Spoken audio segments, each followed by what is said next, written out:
Welcome back to another episode of Crazy D's Equipment. So today, guys, we're going to talk about 3 don'ts when buying machinery.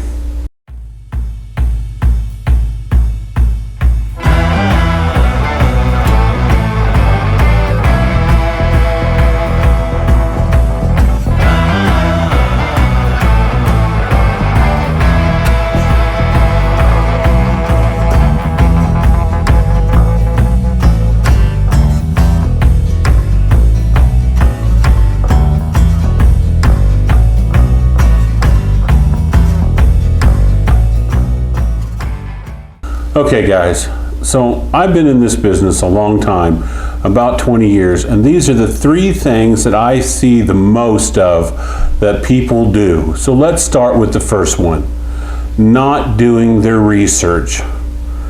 When you're purchasing a piece of equipment, the thing I recommend you to do first thing is to look up your tractor, find what horsepower and how much your tractor can handle. There's a lot of websites out there. I recommend maybe like Tractor Data, whatever. It gives you a horsepower reading, but I have had many cases of people coming here with 10, 20, 30, 40 horsepower tractors and wanting to buy a piece of equipment that requires a tractor that is 65 to 80 horses to even a 100 horse tractor. The other thing is, if you're looking for a tractor, sit down and figure out what all you are planning to do with that tractor. Are you going to move around bales and hay with it? Are you going to do dirt work with it? Are you going to actually do tillage work with it? Is it just going to be a mowing tractor? And those things are going to set where you need your horsepower to be. If you're just going to do mowing and maybe grade your driveway and stuff, a tractor somewhere between 20 to 40 horses would be perfect for you.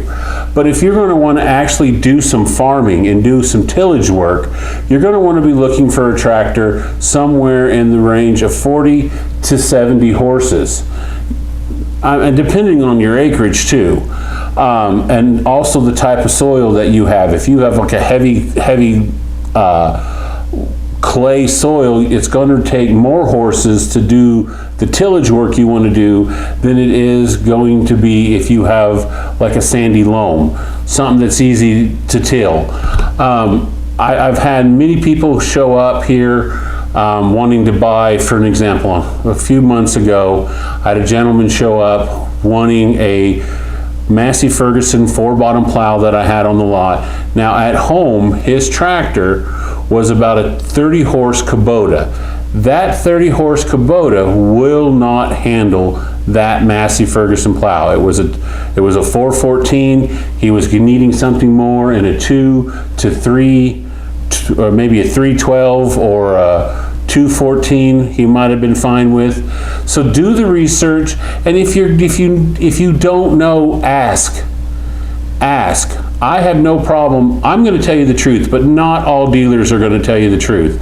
If you say, hey, I like to buy this piece of equipment, will it work on my tractor? I'm going to tell you yes or no, it's going to work on your tractor.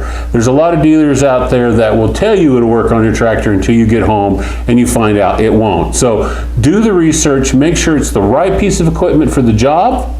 Make sure it's the right size of equipment for your tractor. And if it's a tractor, make sure you're looking at tractors in the right size for what you are wanting to do.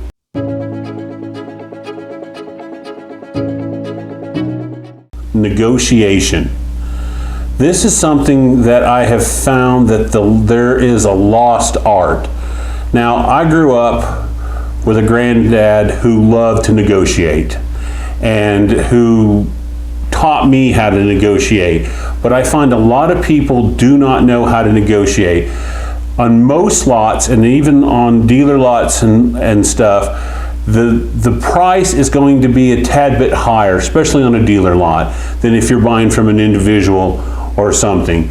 We do have a markup on the lot, so you know when you're buying something from me, you're probably not getting it at the absolute cheapest you can find it, but you are getting it with somewhat of a warranty on it sometimes.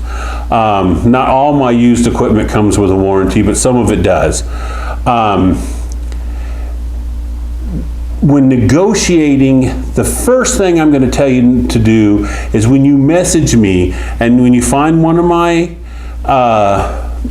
ads on Marketplace or Craigslist or Nextech where I have it, the first thing you should never do is message me, will you take this?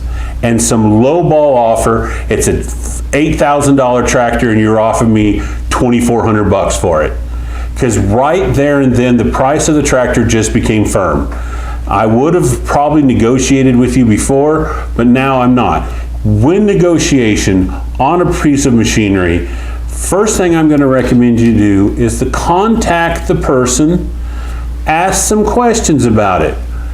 Tell me about the tires, tell me about how it runs, tell me is there any brakes, any welds, if it's a piece of equipment like a disc or a chisel. Start a conversation with them about the piece of equipment. Once you've started a conversation, pay attention to what they're having to say to you. If there's things that are wrong with it, notate that in your mind or write them down or whatever you have to do, and then go to work and remember those are your negotiating points.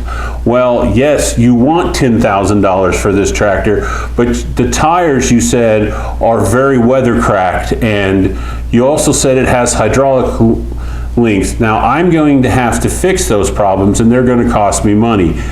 Would you consider this price instead? And you go back and forth. You can always go up in your offer if you need to, but once you've offered a price, you're not going to be able to go down. So think about what you're doing. And if you're going to lowball somebody, in most cases, that's going to kill the deal. They're going to shut down right there on you and be not interested in dealing with you any further. So that is number 2.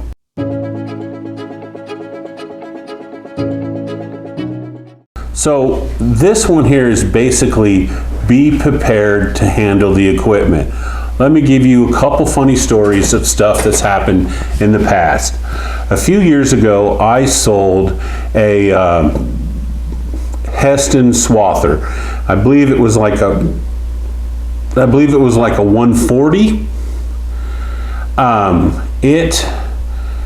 It was one of the I won't call them joystick, but lever controlled swathers. I had a gentleman that drove all the way down from Topeka, come and looked at it, said, yes, this will work for me, purchased a piece of machinery from me.